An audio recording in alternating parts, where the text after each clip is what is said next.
Hey y'all, today we are talking June 15th, Clear Lake. Brian and I ran up there for two reasons. First reason was to catch some nice big bass because it's Clear Lake.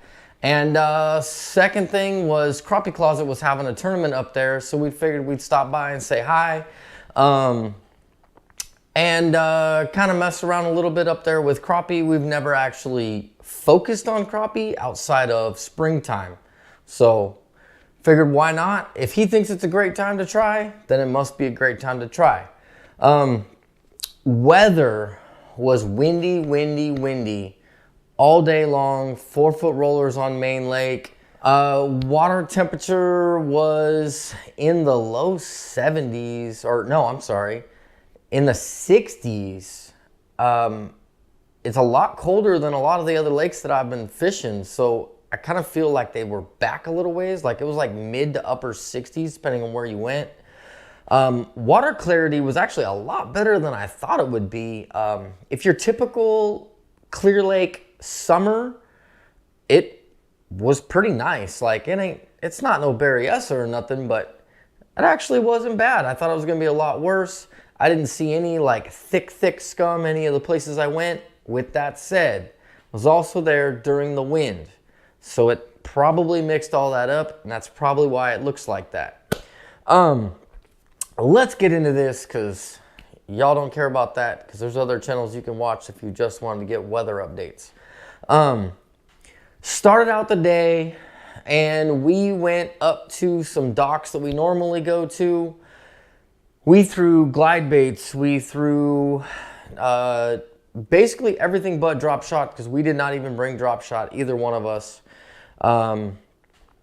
Glide baits that we were throwing the River to Sea 168. We were throwing the 6 Cents flow glider. We were throwing the Shine Glide. And we basically weren't really getting the reaction that we wanted. The water depth is right on those docks. Water clarity is good on those docks. But like outside of that, like so you have like the dock line. Outside that dock line was a weed line, and they were inside those weeds. And they're like 8-foot tall weeds, the stringy, really stringy ones, not the bushiness. And they were at the bottom of those. Not sure how to get those out of there besides like blind casting a jig rig or something. We didn't really mess around too much with that. We tried, but we just didn't get them going. We decided to go to an area that would have less weeds, so we thought. We went over by, I think they call it Lone Pole or something. It's Highway 20. Started running down there. And down there, we were basically, what we were focusing on was those tree lines. There's like a shrubbery lines that were on there, and I was throwing a spinnerbait through there. This is the Beast, Dobbin's Beast spinnerbait. This is actually the one that has the blue in it is the one that's actually the only one I had. I actually ended up breaking a wire on that. Got a little rough with it. But it's the one with the blue on it. Same other color, it's just the one with the blue. But it's still that Dobbin's Beast with the mismatched silver and gold. And with a 3.8 Kitech on it. This is thread fin. I don't really think it matters. It's just a bait, really. And that was on the inside of that line. And they were there. There was other fish along there. There was actually a lot of fish, like the weed lines here, the tree lines here. In between there was a lot of cruisers in between there. Again, didn't have drop shot. Couldn't really try picking those apart. Brian did throw jig rig on them. Didn't really get them to go. We did throw a crankbait on there. They would come up on a crankbait, but they wouldn't commit to it. So they're there. There's a ton of them there. There's some good ones in that area too. We just went down that rock bank. Then we decided to go to Buckingham. We went to Buckingham area and fished around in there, and at the same kind of deal. They were kind of in that weed line. That's when Brian picked up a jig rig And for those of you who aren't sure what a jig rig is this thing right here. And it's basically just a hook attached to a weight, attached to a swivel. And he had the man bear pig in watermelon red. I don't own any man bear pigs, so. And basically what ended up happening was I was throwing a glide bait, or one of us were throwing a glide bait, and fish came up on it and followed it and stalked it really close but didn't commit, and the boat was like right on top of him, right? So after we got a little bit distance away, he turned around, picked up the jig rig, fired back in, long cast. That thing probably never even hit the bottom, sucked it up, boom, stuck that in. Kind of wasn't getting the feeling from there, so we went down past Fraser Point. There's another point that's out of there. We went down that rock bank. It was pretty windblown. There was a ton of fish. Again, you got that Thule line that's there, and then you have that outside line and that like 10, like the base of the Thule is like 10, down to like 15 foot. There was a ton of cruisers in there.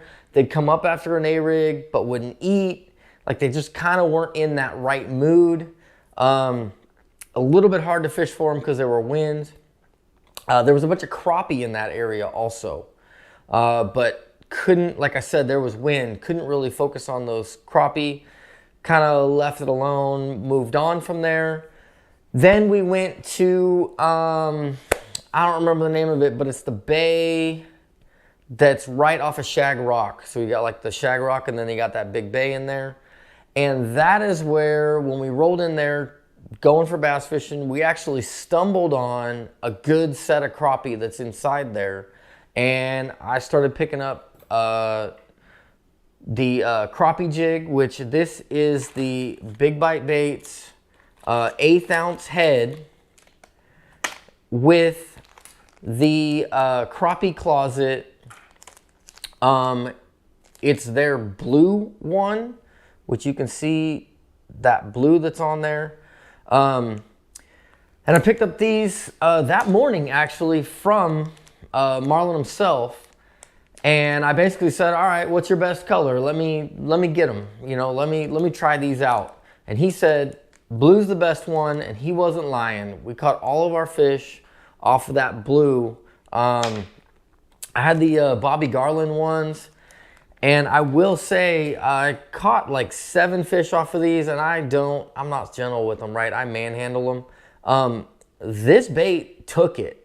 And it has plenty of action on it. You can see that little tail that's on there. But this bait is actually like more rigid than like the Bobby Garland. So it still has that action and it's more rigid. So if you guys haven't checked out, if you are interested, Crappie Closet is on Facebook, a little bit on Instagram, but you can hit him up on Facebook or Instagram and get those and check out what he's got. Get those on order. He's got some other sneaky stuff coming that's coming up soon, but he can't mass produce them yet. So keep an eye out on him. One of these days, he's going to put out the sneaky stuff on there. Definitely worth checking out.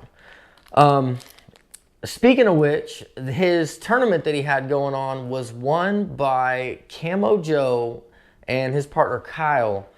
And we actually talked to them at the ramp, and he was fishing basically the same area. I don't know what color he was throwing or anything like that. I'll let his secrets be his secrets. Camo Joe does have an Instagram, or yeah, he has Instagram, but he also has a YouTube channel. So you can always check that out too. And they ended up winning the tournament.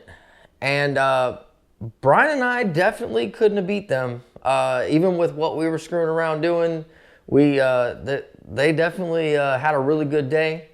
So congrats to Camo Joe and Kyle.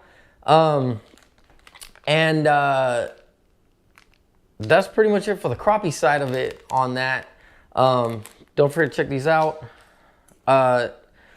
After we left the crappie, we were getting beat up by wind and stuff, so we ended up moving, trying to basically find another place to do crappie. And we went into the bottom left corner of main channel, and I was throwing, or actually Brian was throwing this again, the Shine Glide, and we're working some dock breaks and stuff like that. He threw into an area and was trying to burn it in to get another cast, and while he was burning this Shine Glide in, a fish came up on it and like just missed it, like barely missed it. Would have been a nice 4 or 5 pounder. And that was on that glide, burning it in like as fast as you can. Then we move into inside the little trailer parkish area, community area. And I was just about to leave, and I was burning in this flow glider, and a 4 pounder came up and smoked it. Now, if you're curious why in this video you don't see the 4 pounder and you don't see the one that came up on this, it's because I turned my camera off. I turned my camera off because of the wind and the waves. And yeah, I regret that. Definitely missed all of that. But the good news is I got some pictures on it. You saw it in the thumbnail. That's the caveat to that. Unfortunately, you don't get to see the fish catch, but I will tell you where it was, what bait it was, and what I was doing. Again, why I like this bait, one of the reasons is because I can burn it in super fast and it still has action. I've never got bit like that until now, and I'm glad that it doesn't blow out. I also had some bystanders that were up there on the shore that watched it all go down because it short lined me. I only had like maybe 4 foot of line out. I had to walk it around the boat just to keep it. That was pretty much it. We just went back, tried to catch the weigh-in for the crappie closet. Was a little bit late for that. Talked to some guys there. It was a tough day for crappie, and it was a tough day for bass. It was not a tough day for everybody. BBT had like 2460 won it, and 22 something was third place. So it was a good day for some people, just a tough day for us at least. I think that's pretty much it. If you have any questions, hit me up down below. You can always hit me up on Instagram. And until next time, I hope you get them.